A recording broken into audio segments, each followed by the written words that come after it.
Okay,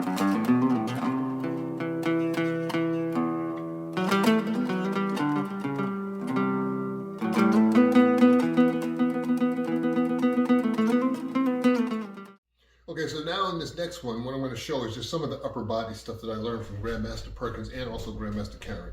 So one of the things that John used to do a lot of is kind of these isometrics in here.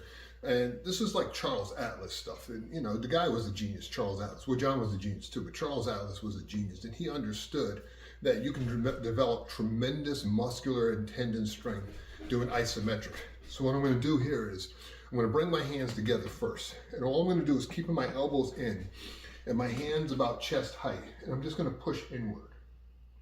I'm going to hold that for like, 10, 15 seconds. I'm not going to do the whole thing. And then when I've done that, and I'll just stand this way. Then one of the ones that John showed me was, he would also bring his hands like this. And where you should be feeling that is right along the inside of your arms, a little bit on the elbow, and also in the pec up here in the higher part of the shoulder. And he would hold it like that. Then he would actually roll his hands over and he would push this way.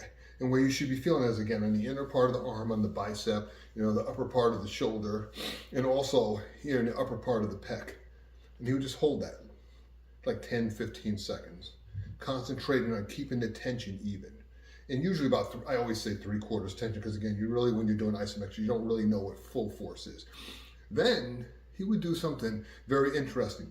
He would take his hands and he would roll them, keeping tension on his hands, pushing inward the whole time, rolling his hands.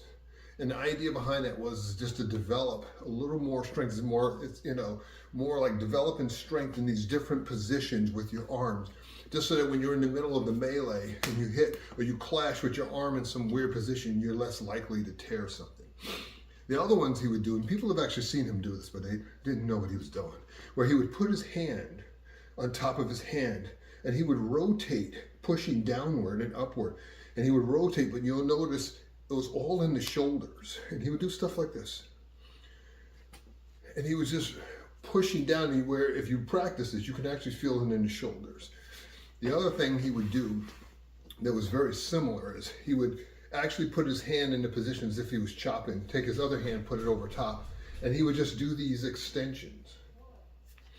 And the idea behind that was he was just building in kind of that snap, kind of that strength, or that tensile strength, or tendon strength as some people like to call it. So he would do these things because he realized in a real fight, it's not like lifting weights where, it's a smooth, even, or consistent thing. It's a very static thing. It's not a static thing. It's a very fast thing.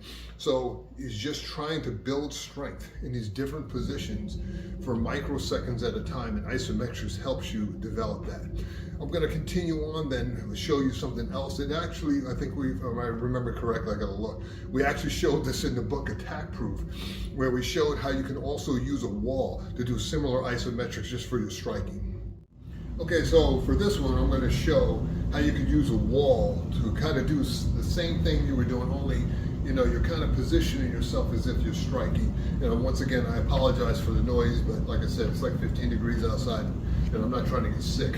So what you want to do when you're using a wall, you want to position yourself in the same kind of position you would be as if you were striking, right? Makes a lot of sense, but like we used to say in the Marine Corps, sometimes, common sense is not a common thing, right? And what I do is I bring my hand up, say I'm going to do a chop, and I put my arm on the wall, and I try to get it about the apex position of where I would like to be striking, right?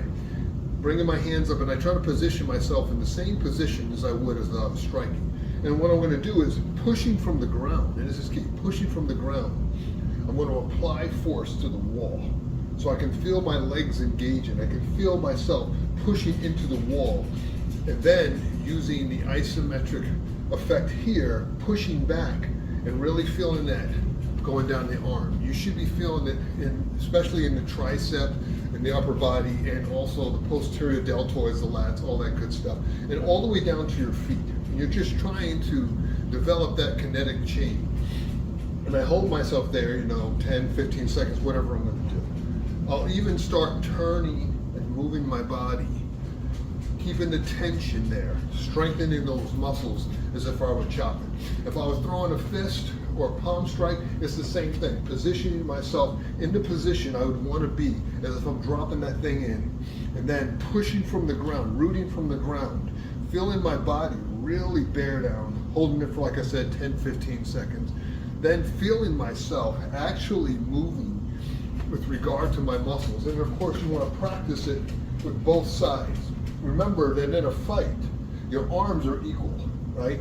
You know, you're not trying to do calligraphy here. You're just trying to develop on a very base level or gross level the muscular coordination necessary to be able to lay wood on people. Now, if you're going to use your fist, depending on how developed your hands are, depending on if you want to walk around with knuckles that look like that's all you do is walk on your knuckles, I recommend in the beginning, at least, until you get the feel for it, using some boxing gloves. You actually see some boxers actually do something very similar here, where they'll put, like, you know, they'll have the boxing gloves on and they'll position themselves and touch as if they were throwing a strike, and then feel themselves in that position, working that. They're doing the isometrics or even working it back and forth. Then they do the other side. So if this is how I was going to throw this jab, feeling myself work this back and forth, or just staying in that position, feeling myself push. And then doing different strikes. And if I'm going to do an uppercut, I want to feel that tension, driving from the legs, really feeling the legs engaged. Same thing to the other side, driving from the legs and feeling myself engaged. And Grandmaster Perkins used to do stuff like this. Sometimes, like I said, people would see him where he would have his hand on a wall and he would be doing stuff like this. And, you know, people were like, what's he doing? I'm like, well, isn't it obvious? You know, he's doing some kind of isometric thing.